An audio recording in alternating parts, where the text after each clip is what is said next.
I welcome each and everyone to Kaleidoscope 3.0, the session on the role of data science in cancer research. St. Joseph's College is among the top 5 colleges in India as well as in Bangalore. It has a rich history of 139 years. The Department of Microbiology is about 32 years old and has contributed in development of students who are spaced across the globe in different avenues and ventures. The college and the department are quite popular among students. Speaking of the fact that we have students coming from different parts of India and abroad. As I continue to welcome all the participants, students, teachers, and researchers, I cordially invite our speaker, Dr. Karthik Subramanian. Dr. Karthik Subramanian is a senior research investigator at Bristol Myers Squibb, Boston, Massachusetts, where he applies computational methods to aid in the discovery of new targets for anti-cancer therapy and identification of mechanisms of cancer resistance. Dr. Subramanian earned a bachelor's degree in biochemistry at Ruia College, Mumbai, and a master's degree in microbiology from the MS University, Baroda.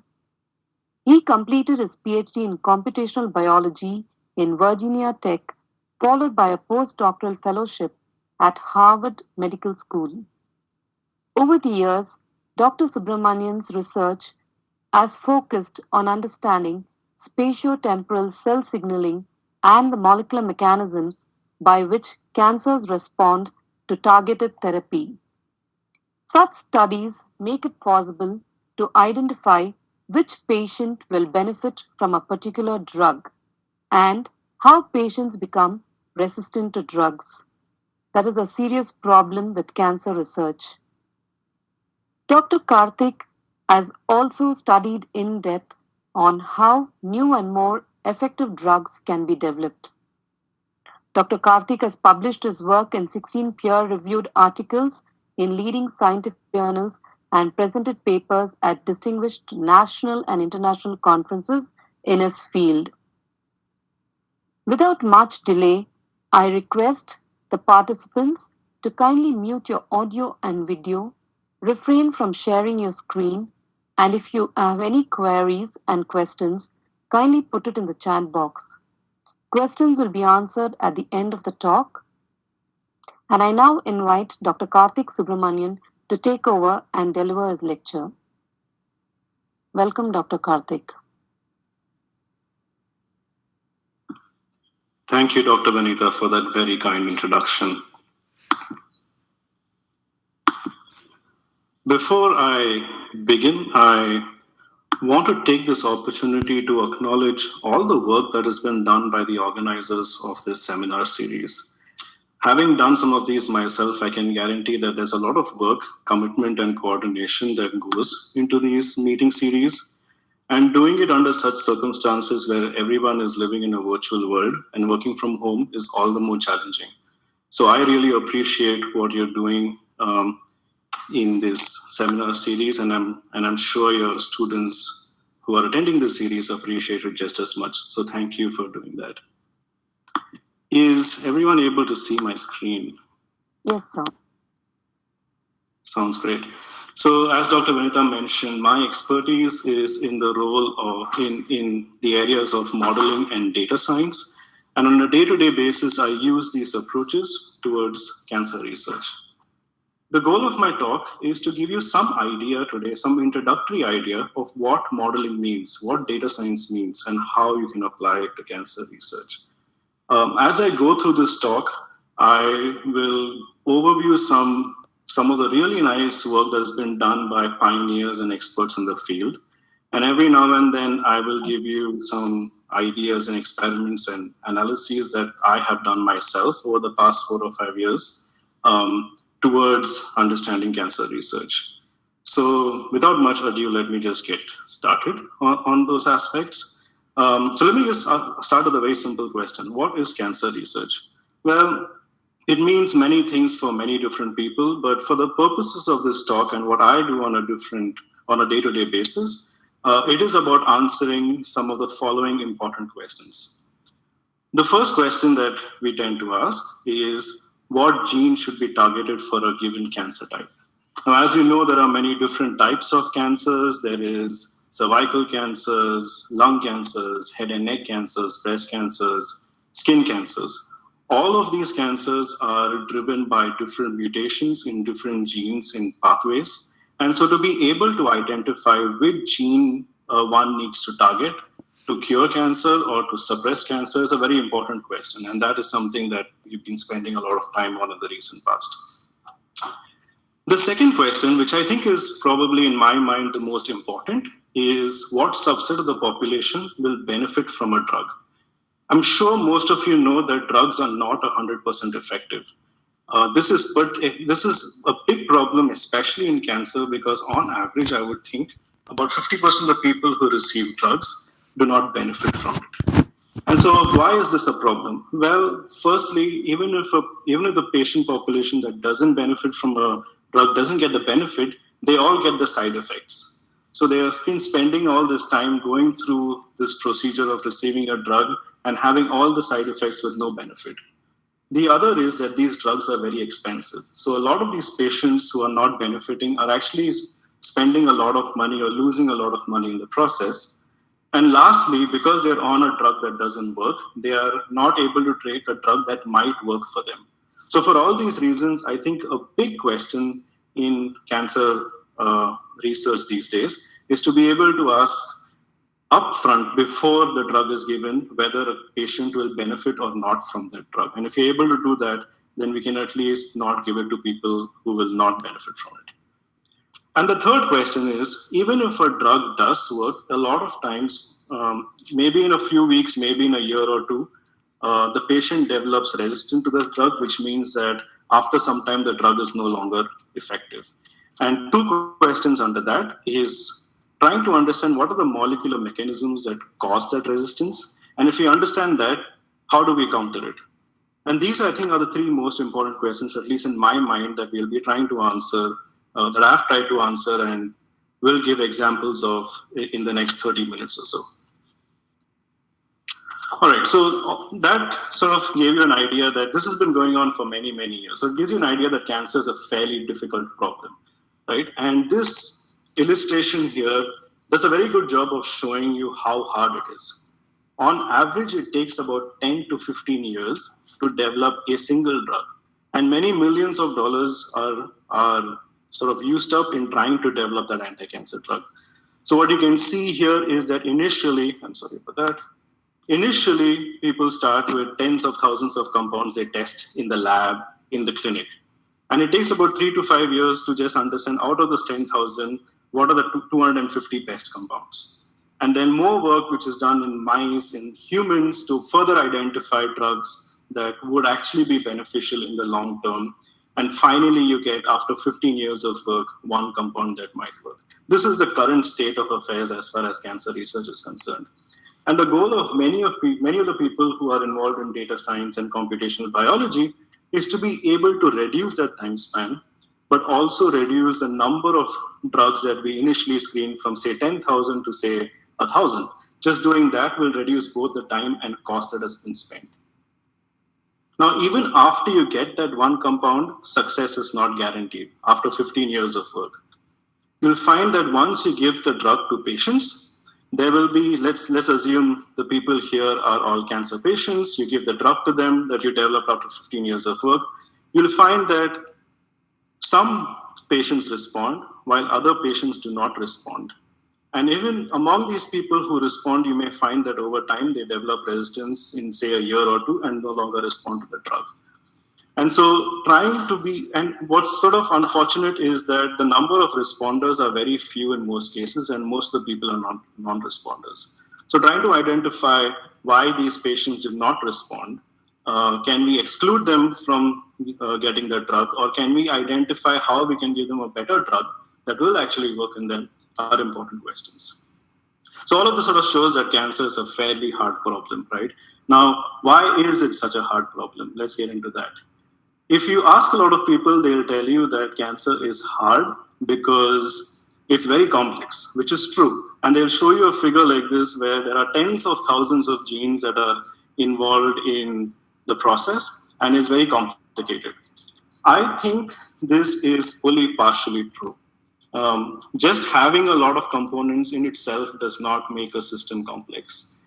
I think there are other components of complexity, and these are what I think make a biological system complex. I think they are complex if they have one or more of the following properties. They are adaptive, which means they can adapt and change to situations. They are robust to noise, which means that they um, would not enter into any specific reaction or pathway unless and until it is sustained. There is some degree of functional redundancy. They have an ability to integrate multiple sources of information, and some of them may show oscillatory behavior. If this is not clear right now, don't worry about it. I'll go through some of these examples in more detail. But what I can guarantee you at this point is that you don't need to have tens of thousands of proteins to see any of these properties. Even if you have as few as 3 genes, you can find those 3 genes interact in a certain way that they show one of these properties. So complexity, what I'm trying to say is complexity alone is not a function of size or number, but can be observed even in very simple systems that show the following properties. So let's get into the details. What do I first mean? Let's say adaptive response. What do I mean by that? Let's assume this plot is telling something about you as a person, right? Let's say Z or Z is you, right? You're sitting here in this sort of basal state, listening to this talk. And then at some point, while you're listening, somebody walks into your room with either a pizza from Domino's or with some bisibelebath from Adigas, right? Your immediate reaction to that is that you're able to sense the smell of the food, pizza or bisibelebath, and you react to it. And that's what this blue curve going up shows. But if you let the pizza or bisibelebath stay in the room long enough, over time you'll get used to the smell. And if you give enough time, you may get used to the point that you don't even realize it's there. It may take 2-3 hours, but it's something that happens to everyone on a day-to-day basis. So how does that happen? This is sort of an oversimplification, but this is one way you can achieve that. So let's take this network, right? There's a gene X which activates Z or Z. You can think of X as the food that came into the room. So let's say there was no food in the room you're sitting in right now for a long time, and then suddenly the food came in, and it's going to remain there without you eating it for the next 2.5 to 3 hours. Now X will activate some sense receptors in your nose, and that's essentially this arrow called activation, which X is doing to Z. At the same time, X is also activating a second gene Y, and you can see in this plot that after X was introduced in the room, Y starts going up. So does Z or Z. Now, at some point, Y will accumulate in the room to such an extent that Y can start inhibiting Z or Z. And so when this inhibition happens, which is the second reaction, you start seeing Z go down. This is a network reaction, a very typical network reaction where there's activation from one side and an indirect inactivation from another side. So X is doing both roles. And because of that, because of this temporal delay in Y accumulating, you find that you will transiently respond to something, but then adapt to it over time. And if you give it enough time, you will actually adapt it to the point that maybe this plot can go all the way down, and you'll not even realize that X is anymore in the room. This is an oversimplification. And reality is more complex, but let me give you an example from reality maybe. Some of you may have studied chemotaxis at this point. Chemotaxis is a process by which prokaryotic bacteria can move towards some sort of an attractant or move away from a repellent. How does this happen? Well, let me give you an example from a lower eukaryote called Dictyostelium, which also moves towards attractants. And it has a very similar, oops. Can you still see my slide? It has stopped, Dr. Karthik. Yeah, now it's on. Yeah. Okay, perfect. Thank you. Right. So it has a very similar path, right? You have in this example, RAS-GEF, which is activated and activates RAS-GTP. But from this side, there's an inactivation via RAS-GAP. So as a result of that, when you see a plot like this, you'll find an initial increase of RAS-GTP in blue. But over time, RAS-GAP is activated and it will start to inactivate RAS-GTP, which will cause this curve to go down. And this is how you sort of adapt. This is how, in a simple example, a bacteria, a lower eukaryotic like Dictyostelium or a bacteria which undergoes chemotaxis adapts to the environment around it. Another simple example or a way of thinking of it is you're driving a car, your steering wheel is straight, you're going down a straight road. Suddenly you see something that interests you, maybe an Ertigas again, and you take a turn, right? And you take a turn to the road, but once you make that turn, your steering wheel is straight again, right? So for a transient amount of time, when there was something that attracted you, you turned the steering wheel and then brought it back to the normal condition and started driving straight again. And that's essentially what's happening here. Let's take a different type of a network. This is a different network where instead of one gene activating Z and another inactivating it, they are both involved in an activation process, both X and Y. And this AND means that either one of X or Y cannot by itself activate Z. You need both X and Y.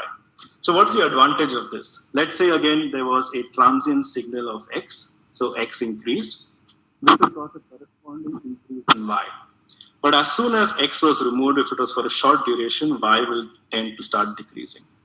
Now, because Z requires both X and Y, there wasn't enough of both X and Y to activate Z, and so it remains stationary. But if you increase the duration for which X is present, so now you have X for a longer period of time, then you'll find that Y keeps increasing, and it increases to a point where it has accumulated enough that now with both X and Y present, Z will start to increase. And of course, once they are both removed from the system, your signal goes away. But this is a very simple and typical example of a reaction where the system does not respond to transient changes. And you want that, right? You don't want to be responding to everything in your environment if it is split second or if it's transient. You only want to spend the energy in doing something if it is there for a long period of time, and having a reaction network like this is important to get that sort of a response, which does not get activated for small changes. Let's take a third example, and this is actually my favorite. This is called as an oscillatory behavior, which means that the response here is going up and down and up and down. And this is similar to what happens in your body in terms of sleep cycles. You can think of this as staying up and going to sleep and staying up and going to sleep. This happens to everyone, and it happens slightly differently. But it is a phenomenon that is present in everyone. And there is a very specific type of chemical reaction that drives that sort of a response. And that is one where X activates Y very slowly, and Y inhibits X very fast. And X is also able to activate itself. If you have this sort of a reaction network, then potentially you can get this sort of an oscillatory up and down behavior. This is actually something that's very prevalent in a very important gene called P53, which is a tumor suppressor. So this gene is important to make sure that you don't get cancer. It's a gene that plays a role in correcting DNA damage. And it's interesting, if you look at now a real example, the examples I showed earlier were sort of toy examples, but if you look at this reaction network, the reaction network here has this sort of phenomenon where this gene ATM activates P53, and indirectly P53 is inhibiting ATM. The purpose of this is to, this sort of an arrow shows inhibition, whereas this sort of an arrow shows activation. And this can result in oscillatory behavior. So what you're seeing here in the bottom is up and down behavior. In a slightly different context, if you remove this it's a very similar reaction network, but it has this missing piece where what you see here, this inhibition is absent here. And when that inhibition is absent, then you see a more sustained response. So this is sort of a nice set of examples that show that you can have very simple reaction networks, and based on how they're connected to each other, you can get very different responses. Um, I like this example of oscillations for many different reasons. It explains a lot of very cool phenomena that you see in nature. One of them is fireflies. So I'm sure most of you would have seen this phenomenon late in the evenings when fireflies, they light up and light off and light up and light off, right? What is I think is pretty amazing is that there are times of the year when all the fireflies will light on and off together. And when that happens, it looks something like this. There are very few places in the world where you can see this sort of a phenomenon, but all these lights here are fireflies, each of which has an oscillatory reaction network within it, and they're all doing it together.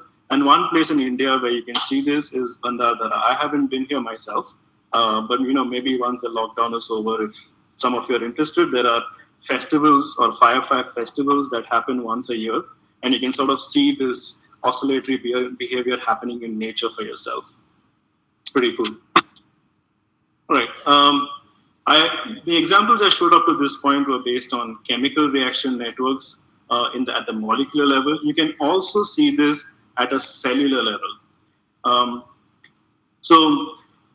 And again, it's based on this phenomenon of feedback or negative interactions going back on the earlier gene, which is what we saw right here, where X activates Y, but Y inhibits C. Under very similar circumstances, you can see control of size. What do I mean by that? So let's say I or someone else cut my finger, right? Your body tends to heal itself, but it has information to know how much to heal. Once the healing happens, you don't have more or less skin or cells than you had before. You have the exact same amount, right? And that is actually inbuilt in everyone who is healthy, where the body sort of goes back to its normal size. It knows what normal was and goes back to it. And that again is achieved by a simple negative feedback. Just to give you a couple of examples, in this experiment, this investigator took mice embryo and removed a few cells from the mice embryo. I think about 20% of the cells from the mice embryo removed. Now, naively, you can expect that if you remove 20% of the embryos, then when the mice grows, it will be 20% smaller. But that's not what happens. You'll find that even though you started with fewer cells in the embryo, you ended up reaching to the correct size as a mice. You can do the reverse experiment where you can put more cells in the embryo. That doesn't mean the mouse would grow bigger. It will still know that there's a defined end point or end size it needs to reach, and it reaches that. Systems are also resistant to perturbations, and they're able to adjust. So to give another example, this is actually an experiment that shows normal growth in children. So this curve here shows how a healthy kid grows over time. Now, if unfortunately the kid has some condition, like maybe a cancer or some sort of a growth condition, then you will find that its growth is stunted over time. But what's interesting is that if you give a treatment that helps the child get better, you give some sort of chemotherapy, so during this time that you're giving the medication and the child was sick, it would have lost some growth. The growth would have stalled, let's say for 6 months. But it doesn't mean that the child is going to be 6 months behind. The moment the child gets better, it actually catches up and sort of catches up to the normal. So there is an internal sort of a control system that checks where you were and where you need to be, and accordingly adjust how fast you need to grow to get to a certain point. Now, what was the purpose of going through all of these? I think the purpose for me was to illustrate that biological systems are very robust. They don't need to be large in size. Even the simplest systems can be robust to changes. They can be robust. They can have this adaptive behavior where they go back to their normal state. And unfortunately, cancers are the same way. Cancers are not an external infection. They are part of your body. They are part of you. A part of you that was mutated, but they but they have the same properties as you do. They are still able to adapt to the environment. They are still able to control their size to some extent, although that size is much larger now. And they are able to be robust to perturbations. And giving a drug is like a perturbation that it tries to negate over time. So again, a simple example here is, this is sort of a naive view of a signaling pathway that where this gene was mutated and it resulted in cancer. So you give a drug that suppresses this gene, and the hope or the goal is that now things will go back to normal and you would have cured cancer. This is sort of the very naive view. Reality looks something like this. And this reality, again, is not because there are a lot of components here. It's because of this phenomenon where cancer signaling pathways can also adapt, much like you adapt to smell over time. They can be robust to transient noise, which means that if there are small changes, then they will not respond to it unless that change is sustained. And this is why you sort of need to give drugs for a long period of time and not just 1 or 2 doses. And there are redundancies. And by redundancies, I mean that you can have 2 or 3 or 4 genes that are doing the same work. So even if you target one of them, the others can compensate for it. These are very internal for us to be robust to our own environment. And unfortunately, the cancer also leverages these to be able to combat its environment. All right, so let's look at some real examples here. So this, unfortunately, is the case of melanoma or skin cancer. This was a patient who had cancer all over their body at baseline. They were given a drug, and that drug helped the cancer reduce to a significant extent. So all the black here that you see after 2 weeks completely disappeared, which is great, right? But if you wait long enough, unfortunately, even though you're still giving the drug, the cancer returns. This is very similar to the adaptive responses that we described a few slides earlier, where you give something, there is a change, and then over time you adapt. And although I don't expect you to know the details of this pathway, you can sort of see that there is this component of some genes activating other genes, and then there is a feedback or a negative feedback, which means this gene is now inhibiting the upstream genes that is sort of maintaining control on how much of signaling is happening. When you give a drug, let's say this specific drug that was given in this case, you reduce the activity in these lower genes here. But by reducing the activity of these genes, you're also reducing the strength of this negative feedback. And what that means is that all these genes up here, which was suppressed initially, are now more active. And because this is sort of a loop, these more active genes will now further activate this gene that you're trying to target in the first place. And this is how you find that although there's an initial dip, the system will sort of reset and go back to this cancerous state, which is a problem.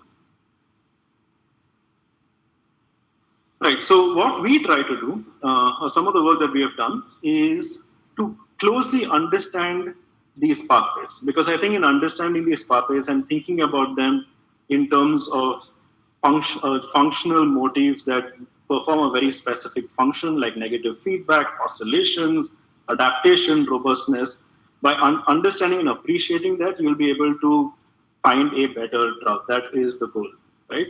So how do we do that? So this was an example I gave earlier of this gene called P53. Under one set of circumstances, it shows a very sustained response. In another set of circumstances, if we have this negative feedback, it shows oscillations. So I'm sure some of you, at least at this point, would have done enzyme kinetics and seen equations for the same. And an equation for enzyme kinetics is nothing but describing how a substrate changes to a product with the presence of an enzyme. And in using sort of similar ideas, you can write many equations for as many reactions that are in this pathway, right? So you can write 10 or 20 different equations. I will not go into the details of those because it's math and we're not going to talk about math so much today. But once you write these equations, you can have a computer solve those equations for you and simulate what would happen under different circumstances. So what you see on the left is what someone has thought or hypothesized the mechanism would be and has drawn it by hand. What you see on the right is actually computer simulations that reproduce what you see on the left based on the equations that we wrote up. So for the longest time, even when I was an undergrad, these equations had to be written by hand in mathematical forms. There is some very cool work going on these days in the field of computational biology where there are people, and I worked with this group myself. This is sort of a plot that I generated in my postdoc. There are people who are working out there who are able to take English statements like ATR activates P53 and automatically convert it into a mathematical equation that can be solved and simulated by the computer. So this is actually really cool work, I think. I don't think it's something that's going to be available to you today. It's very much at the forefront of what can be done, but it's similar to an Alexa device, right? You talk to Alexa or Google Home and it gives you answers. Similarly, maybe in 10 years or so, you can describe a signaling pathway in English and the computer will do the simulations for you to see what's happening.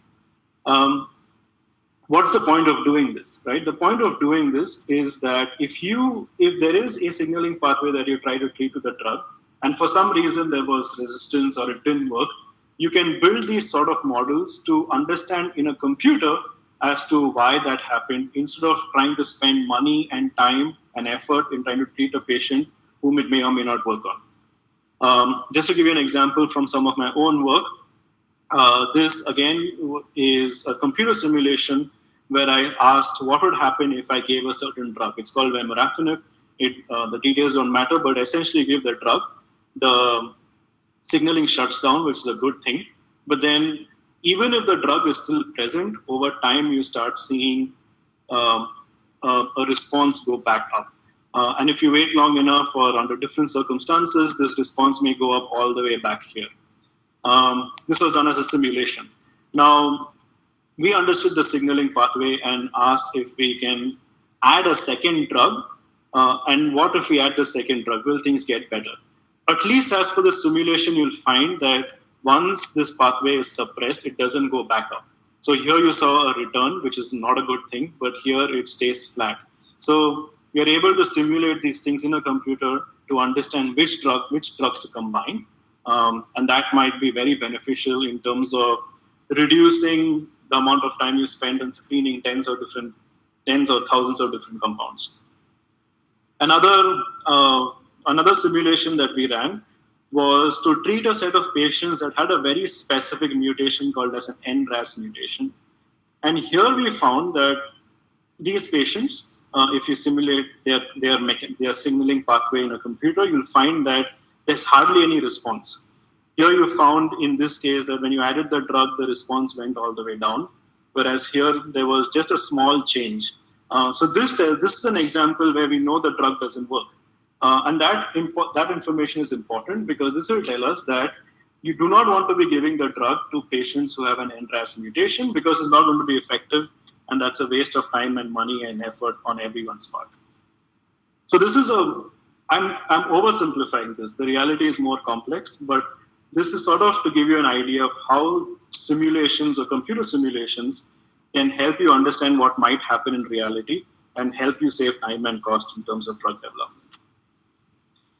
So this, in some sense, answers some of the questions, if not all, of what we try to answer, what we try to put forward in the beginning. What gene should be targeted for a given cancer type? If we have a map of the signaling pathway and we're able to simulate it in a computer, then we can try to, in a computer, just predict what would happen if you inhibited different components of the pathway. So I hit this gene versus I hit this gene, or I hit both of these genes, what would be the effect?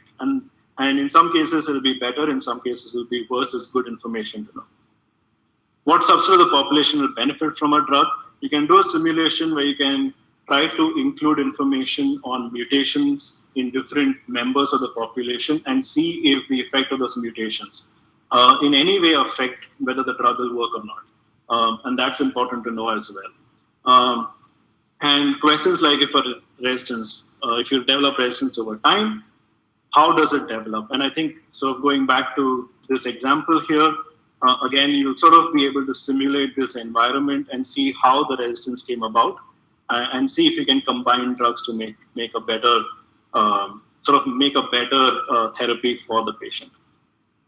All right, so this is one aspect of, at least part one of what I wanted to discuss, is that biological systems are very robust at the molecular and cellular level.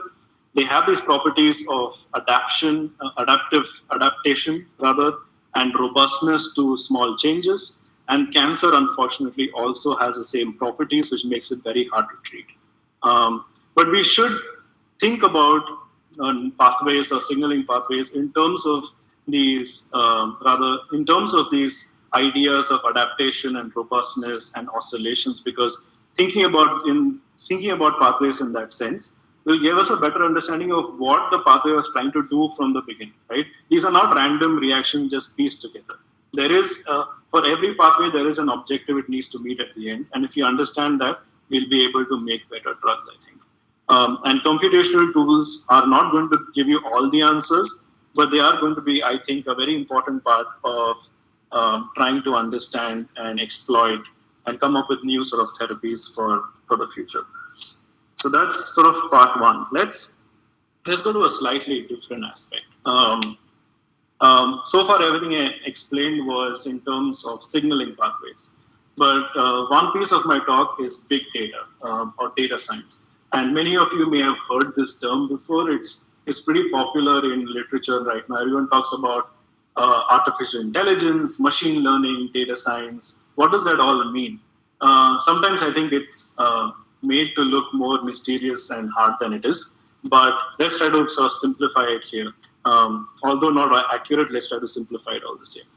Let's start with something we're all familiar with, right? This is a Western blot. And in a Western blot, some of you might have done these experiments. You can essentially measure the levels of a few different genes or proteins or phosphoproteins. In this case, we're looking at about 7 different proteins that were measured over 48 hours, so 9 different time points. This is something I know many of you might have either read or done already. And it's always done, even when you move on in your career, as a absolute confirmation experiment of what you're seeing. The problem, though, is that this is effective. The Western blot is effective only if you know what gene or what protein you're interested in. So even before you do the experiment, you have to know that I want to study RAS or phosphomec. And then you have to get antibodies to do the assay. But in terms of discovering new genes or new targets, you sometimes need to explore a much larger space of genes or proteins. There are in your body about roughly 20,000 different proteins, right? It is not actually feasible or possible to do 20,000 different Western blots. It's just cumbersome, and you may not even find antibodies for most of them. So Western blots are not what is done when it comes to exploratory research. It is done as a validation. It is still very important, but the sort of assays that you will see as you go along in your career, as far as measuring DNA or RNA or protein, looks something like this, where instead of measuring a handful of proteins, you're trying to measure 10 to 20,000 proteins, and you're doing it. So each of these rows can be considered as a Western blot. Then that's the way to think about it. And so let's say you have 9 or 20 conditions, and each of these rows now is a Western blot, right? This is very cool, but the question is, how do you make sense out of it? You're not actually going to go through each row and see what change happened. That also is cumbersome. You're looking at 20,000 different results. Looking at this is hard enough. Looking at 20,000 different genes is significantly harder. So you need to come up with approaches to make sense of this data. As human beings are very good at thinking about a handful of things, maybe 5, maybe 10, but beyond that, it's not possible for you to keep in mind about what's happening with so many different things. And so you need to come up with computational methods to be able to solve this. Right, so how do you do that? And I'm going to give an example here from some of the work that we did in our group about a couple of years ago, which is, I think, a very interesting study. And what we're looking at here, and maybe there's too much information, is 3 different drugs. I won't bother with the names. Let's just call them A, B, and C. These are 3 different drugs that are meant to treat the same cancer, the same set of patients. They are developed by different companies. So I'm sure most of you have had this experience where you have competing products in the market and you don't know which one to buy. And this is slightly different in that you have 3 drugs that are meant to treat the same condition. The doctors may tell you which one is the best one, and you sort of have to go with that. But what we found was that we compared these 3 drugs and found some differences and realized that one drug is better than the other. Or at least that was our hypothesis. But now we have to prove it, right? How do you do that? Why is one better than the other? If you knew what you're looking for, you just measure it in a Western blot, but we didn't know what we were looking for, so you measure the entire proteome. And then you get a plot like this, where each of these columns is a different drug at a different dose, and all the rows, there are about almost 10,000, 9,900 rows here of phosphoproteins that changed. And again, like I said, this looks cool, but you don't know what it actually means when 3,000 different things change at the same time. We found that for one drug, there were more changes, that's shown in blue, and for another drug, there are fewer changes shown here in red. And there was a small overlap between the 2. How do you make sense of this? To give you a sort of simple example, I'm going to go back to 150 years. This was an idea developed by Jon Snow, not in Game of Thrones, but a famous scientist in London. And he was trying to solve the problem of cholera outbreak in 1853. Each of these red points is a cholera patient. And initially, when all these patients came in, they had the disease. All the officials were sort of curious as to why it's happening, where it is happening, who is it spreading from, right? It's a tough question when all you have is data points that look like this. Jon Snow's insight was to use the map of London and put these data points or these patients on that map of London based on where they lived. In addition to that, he also put the location of water pumps. So these blue taps here are water pumps that were in London at that point. And what he found by mixing this Google map from 1850 with patients who had cholera and their address and water pumps was that there was an aggregation of cholera patients in this specific area, close to this specific water pump. So again, I'm oversimplifying, but the idea here is that they found the water pump that was responsible for the cholera outbreak, and all they had to do was then go and sanitize that water pump, and that helped in reduction in the spread of cholera. This is again an oversimplification, but you can read this article if you're pretty interested in it. But you can use similar ideas even today when it comes to looking at 10,000 data points, right? So let's imagine, again, this is a schematic where you measured, where all of these are different genes, and you have measured the effect of drug on all of these genes. What does that mean? Well, you can keep this on one side, and you can now consider this to be your Google map. This is an interaction network. And what you can do is that you can overlay all these scores that you found from your proteomic experiment onto this map, and that will tell you if there are any patterns that you see. And the pattern you immediately see is that most of the genes that are high, which means red, are all connected to each other in some way. So this is a hub that you need to focus on. And so that way you realize that maybe you don't need to focus on all these other genes. You can now just continue your studies by focusing on this set. And as a human being, it's much easier to focus on, say, 20 or 30 genes than 10,000. So we use similar ideas for this study back here, where we were able to overlay all these proteins on a network and ask if there are common points they are connected to. These are actually phosphoproteins. which are phosphorylated by kinases. So we could map all the peptides here to their corresponding kinase. And we could ask now, based on such an approach, if there are some kinases that are more connected to these phosphoproteins that change than others. And that helped us realize, and this is a plot from my paper, that and this is a little hard to interpret if you haven't seen before, but the idea here is that this plot shows drug A, this plot shows drug B, and it tells you what genes or kinases the drugs are hitting.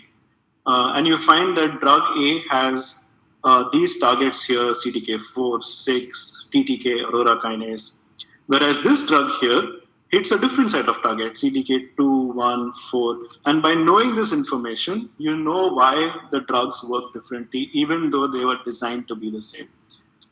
So this is sort of a day-to-day example of how we go about sort of trying to bridge big data with networks to understand what an anti-cancer drug is actually doing at the molecular level.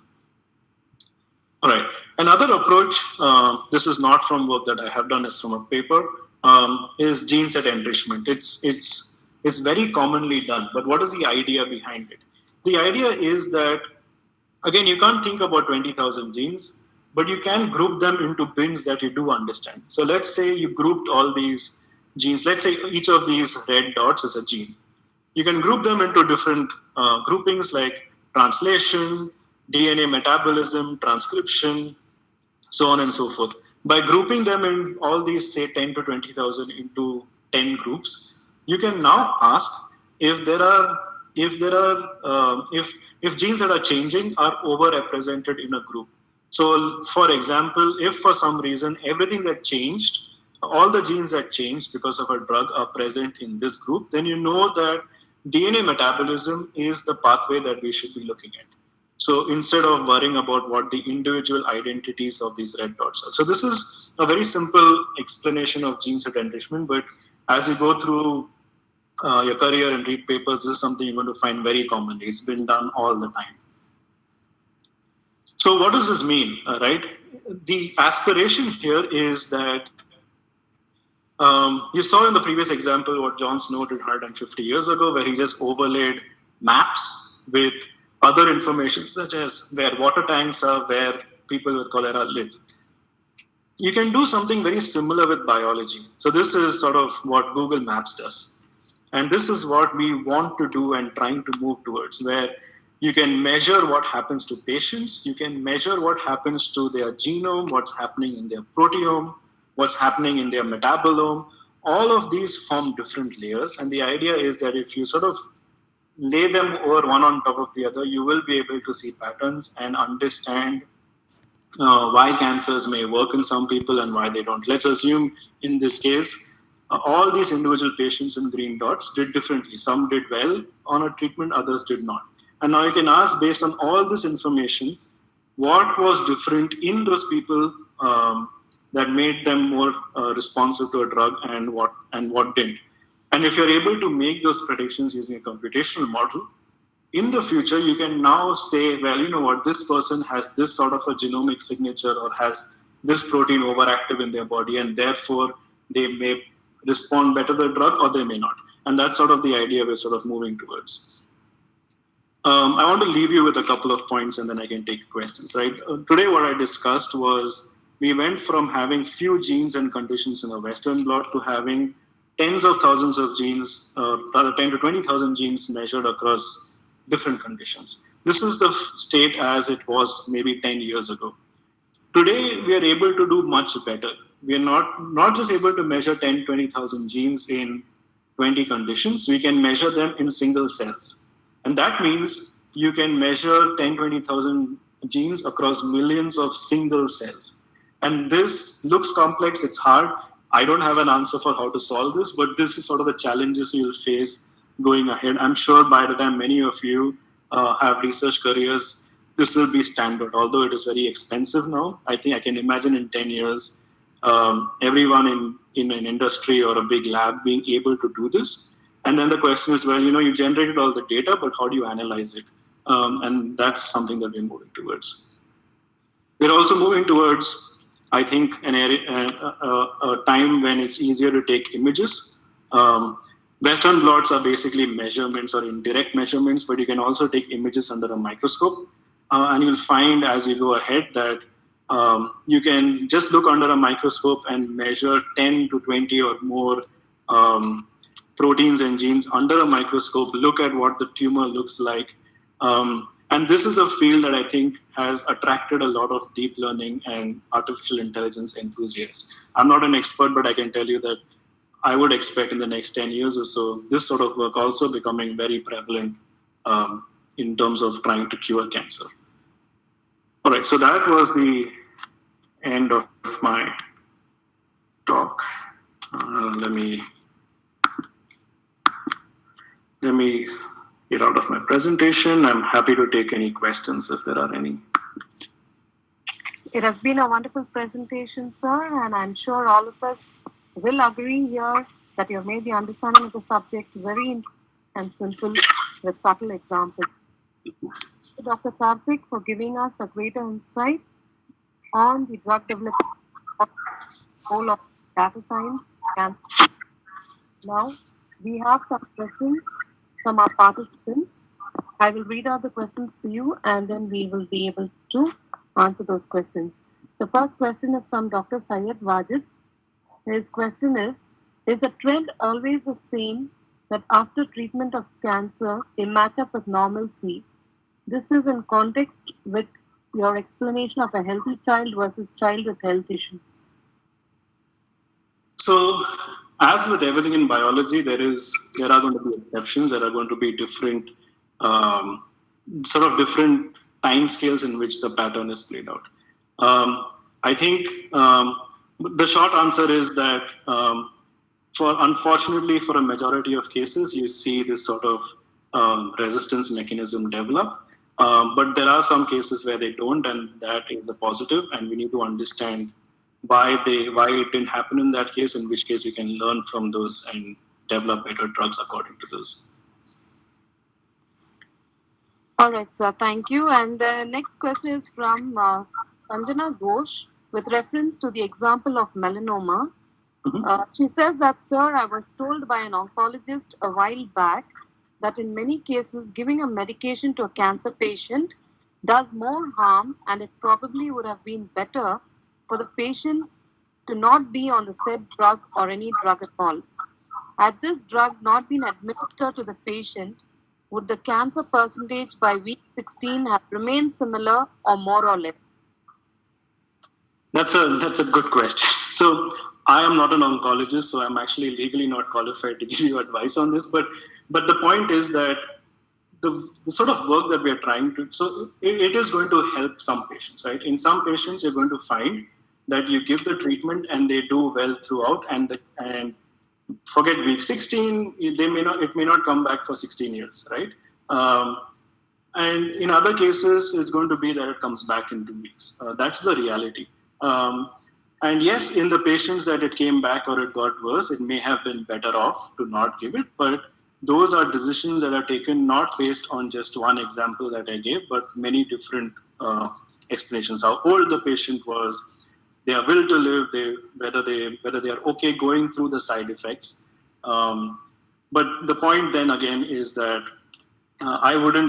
personally, although again I'm not authorized or qualified to give this sort of feedback, I think it has to be in consultation with an oncologist. And yes, it's true that in many cases they do worse, and that's the reason we try to develop better drugs based on what we are seeing now.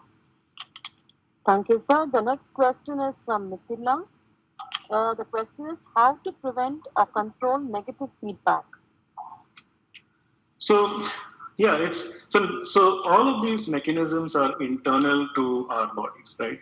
The challenge is that remember that cancer has almost the same signaling pathway as you do.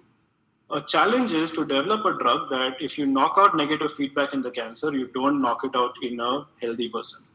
As a person, you have both. If one has cancer, that person has both cancerous tissue and normal tissue. And so you can try to inhibit the negative feedback, but in doing so, you have to make sure that you're not inhibiting negative feedback in healthy cells, because then you're also going to be killing healthy cells. You only want to kill the cancer. So you can definitely, as a strategy, attack the negative feedback by suppressing the gene that's causing the negative feedback. And there are other methods. But this is something to keep in mind. That is not just, it's not about cancer in a dish, it's about cancer in a human being. And in that case, you have to be worried about both at what's happening to the human and what's happening to the cancer. So the next question is, in certain cases, why is the cancer highly specific to a region or an organ? Asked by Spurti Vijay Kumar. It really depends on the sort of mutation that happens. Different cancers are driven by different mutations. Skin cancer, for instance, is caused by a specific mutation called BRAF. BRAF is, even if the mutations may happen all over the body, BRAF is important to the skin. So loss of BRAF in skin is felt more in the skin than it would be felt in another organ. That's one explanation. There are other explanations. You can have loss of P53, for instance, or BRCA. These are germline mutations, but the tissue that depend on it the most are breast tissues and ovarian tissues, and so those would be the ones where you would feel the effect the most. So it really depends on what the genotype or the genetic makeup of those tissues itself are. So the next question is from Dr. Beatrice Guerra. The question is, since we know that which gene is responsible for causing cancer, can we change our method to gene therapy than chemotherapy? Do you think there would be adaptations, robustness, etc. in gene therapy too? Yes. So I think most of what I spoke about was actually resistance to targeted therapy, which means they knew what gene was causing the cancer. They were able to block that specific gene, but the cancer still developed over time because of these resistance mechanisms. Because our body is built, or all the signaling pathways are built to have these redundancies and adaptive, and they're a good thing for a healthy human being, because if there is some sort of loss, then you need to still be able to function and go on. So yes, it totally happens even in the case of targeted therapy. The next question from Ms. Lack. While conducting clinical trials for a drug designed to treat cancer, are control groups maintained? She means like groups who are administered a placebo pill, etc. like that. Yes, absolutely. I think all clinical trials will have controls. The nature of the control varies. In some cases, it's if there is no so in the cases when there is no treatment available, and if you're trying out a new drug for the first time, then the control is placebo. Now, if there is a drug that is already present and you're trying to make a better drug, then the control is the drug that's already in the market. And because you still want to give the patient the best possible care, even the placebo, even the control arms. And then other subset will get the new treatment. That's how it works. The next question is from Mr. Balakumaran. In the Hans experiment on sea urchin, when he separated the embryo from the first division, the two cells, when grown separately, gave rise to urchins half the normal size. Why is that? I don't know enough about sea urchins to answer that question. All right. Okay, we go to the next question. Rohit Gowda Ullas is asking, how many months does a person need to get to know whether he is resistant to a particular drug or not? It depends on the cancer. It depends on the person's health. Generally, when you're having a clinical trial, you're always monitored by your oncologist at periodic basis. They do scans. In the case of something like skin cancer, it could be half a year. I could think of other cases where it could come back after 2 or 3. It's very variable. Everyone is different, which is why curing cancer also is difficult, because there is no one solution that fits all. Can computational simulation designs help in limiting the trials on patients, or just decides a study model for clinical research in cancers? Neha Bhatt is asking this question. I think both. Obviously, you need, so a computer simulation is not reality. When we do these simulations, we do it with the intent that we simulate scenarios so that you get a better idea of what might happen. Once you have that better idea, if I make a set of recommendations saying these are the patients you should enroll in your trial, these are the patients you shouldn't based on my computer simulations, there still needs to be an experimental validation that's done before a clinical trial will actually take those recommendations. And that's how it should be, because at the end, simulations are not reality. But yes, to answer your question, these are factors that sometimes are taken into account.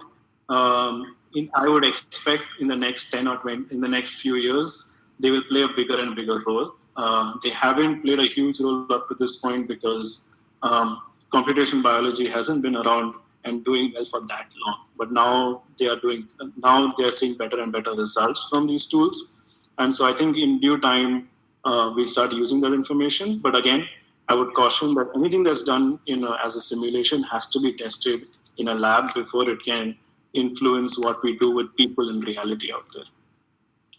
Mamta S is asking how difficult or easy it is for a biologist with no understanding of AI and machine learning to use data science for biological data. Is there any preliminary learning needed? That's a very good question. So, from my own experience, I did my undergraduate in microbiology, biochemistry, with no information on machine learning or even simple statistics. Right? I think I think what has to happen. So, I don't think everyone needs to be experts. What I do think is that in the coming years, you're going to find that you as a even let's say you want to be a biologist or a bench scientist rather, you're going to be doing, instead of Western blots, you're going to be doing transcriptomics, RNA-seq, proteomics, and you're going to be generating data that has 20,000 genes measured. And if you do that, you don't want to just hand it off to someone else who is a computational person to analyze your data. You want to understand what they are doing. So I think I would start with actually trying to work with or talk to sort of data scientists, just so that you understand the basics, because you want to be able to understand your own data. That's how I would start. And then if you seem to like those sort of conversations, then you would want to go more and more into it. But yeah, to become an expert on it actually take you time to develop those skills. But again, I would say work with people who are going to be analyzing your data in the future. Okay, Rahila Bashir has a question. Why do breast and cervical cancers have a higher rate of death than other cancers? And Apurva Jamadagni asks, can liver cirrhosis turn into cancer? I don't have an answer to liver cirrhosis. I'm not my area of expertise. I can answer the first question.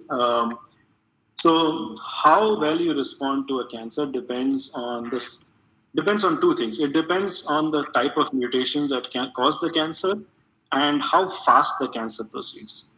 So in the case of, say, breast cancer, so let's say there are two ways you can get cancer. You can either have too much of something or too little. If you have too much of a protein, you can target it with a drug to suppress its level.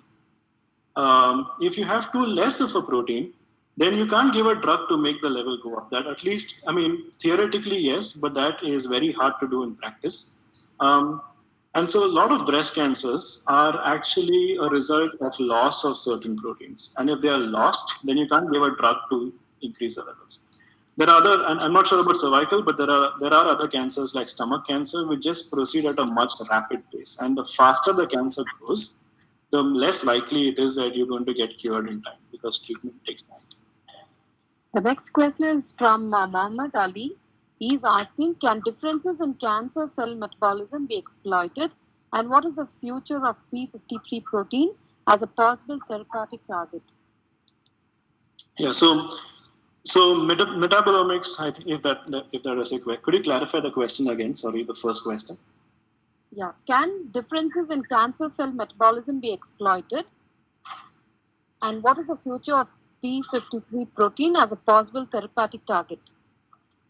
So the short answer is yes, it definitely can. There are a lot of active areas where they're looking at the role of the metabolome among different people in trying to come up with better therapies. I haven't spent much time in that area myself, but it's definitely an active area and something that if you're interested, you can look up. I'm sure a lot of work is going on. P53 is very interesting. It's been studied for years and years now.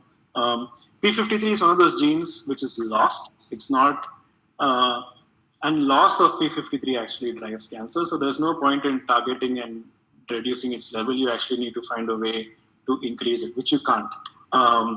There are other methods where if you lose P53, so let me make this answer a little simpler. Because you can't target P53, you have to target something else in cancers that have P53 loss. And this is an approach, you can look it up, called synthetic lethality, where what you're trying to take advantage of is that the cancer already lost a gene. If it loses another gene, then that is too much of mutations or too much of loss, and that may actually kill the cancer. It's a very interesting field called synthetic lethality. You can look that up. It's a little too detailed for me to get into right now. Sridevi wants to know, by using photochemicals, can we completely cure the melanoma disease? And even Ms. Vijaya Francis is asking if curcumin can be used to treat cancer. Photochemicals, I'm not sure how they work. I think any cancer that's driven by a gene mutation has to be addressed at the level of the signaling pathway itself. I have not read of any research of using photochemicals for melanoma. I might be wrong. I don't have a good answer. Phytochemicals. Phytochemicals. Either. My knowledge on that area is fairly limited. Coming back and then coming to the question of curcumin, there are so I think this is the short answer is no. The long answer, I think, based on what I interpret in the question, is can we use natural therapies to treat cancer? I think it is possible, but then you need to be able to do the same sort of validations and clinical trials that you're doing for the current set of drugs that are being used. If you don't do that, then you're not going to be able to compare how a natural or a plant-based therapy can do relative to current standard of care. Curcumin, I can definitely say the answer is no, but there may be other natural therapies. And I would encourage that instead of just focusing on curcumin, if natural therapy is what you want to use to treat cancer, let's not focus on something that we know that doesn't work. Let's try to focus on all the other medications, naturally occurring medications that are there, and try to see if those may or may not work. I don't know the answer if they will work, but it's something that has to be done, I think. But it cannot be done if we only focus on curcumin, because then we lose faith in that branch of science. There are a lot of questions on gene therapy and conventional drugs. However, I think the paucity of time, we will take about a couple of questions. And then the rest of the questions, we will be sending it as mail to Dr. Karthik, and we will get back to the participants with your responses. So I'll take just a couple of questions now. We have Shreya Kovdale, who is asking us if, in terms of targeted gene therapy, efficacy different across different ethnic groups of people who may have subtle differences in their genes. So is the question whether there is a difference? Yeah. In terms of targeted gene therapy, is efficacy different across different ethnic groups? I think that's very plausible. Be it ethnic groups or age groups or gender, everyone has a different mutational landscape, and you may find even within the same ethnic group differences that one could potentially exploit, and that's something that's done all the time. You always take into account when doing clinical trials what their sort of national ethnicity or race is, because of minor differences rather, and gender, of course, and age. Sheetal Kuduvali is asking, in computational simulation, is the prediction of resistance period of a drug done based on previous data, or are biological experiments conducted each time? Ideally, we should have, so it should have data, and the more data, the better. I think a lot of times you'll find the challenge is that there isn't enough data to do these sort of simulations correctly. We do make do with what we have, but it's not practical to do an experiment every time. But yes, whatever data is available is used to train. I'll take this one last question from Haran Umrikan. Can the future of diagnostics be dependent on data science and AI? And how can this be exploited in order to achieve the most accurate results, looking into the machine errors and wrong results? That's a very good question. I think yes, I definitely think there's a potential for that. One example of that is the last slide I gave, which was based on images that people are trying to analyze using AI and machine learning. It's still a developing field. They've done these experiments where they would give the data to oncologists who look at the images by eye and decide if someone had cancer or not. And they have given it to a computer to see if the computer does better. Oftentimes, what's interesting is that firstly, the computer is doing fine. I wouldn't say it does very well, but that is going to improve. All the errors the computer makes is used to make the computer relearn and get better. But what's interesting is in these studies is that even if you just look at humans, different oncologists, and give them the same images, some of them will not agree. That's why you get a second opinion, right? So when the human whom you consider as a gold standard itself has a lot of variability, it's hard to then train a machine to do better than humans that are also differing in their opinion. But yes, the sort of short answer is that it can be done. It's an active area of research. If that's something you want to get into, it's going to be very important and big in the next decade or so. Thank you, Dr. Karthik, for answering these questions so patiently. There are a few questions which probably we'll send it to you to your mail, and then we can get back to the participants for responses for the same. So with that, we also have a wrap up of this session. And thank you everyone for joining us in this session today. Looking forward to your participation in tomorrow's sessions. Participants, kindly note the session is at 9 a.m. and at 5 p.m. tomorrow. Thanks to our guest speaker, Dr. Karthik Subramanian, once again for taking out his time to be with us today. Have a great evening, everyone. Stay safe and take good care of yourselves. Thank you so much. Thank you, Dr. Karthik. Thank you, all participants. Now the participants can leave.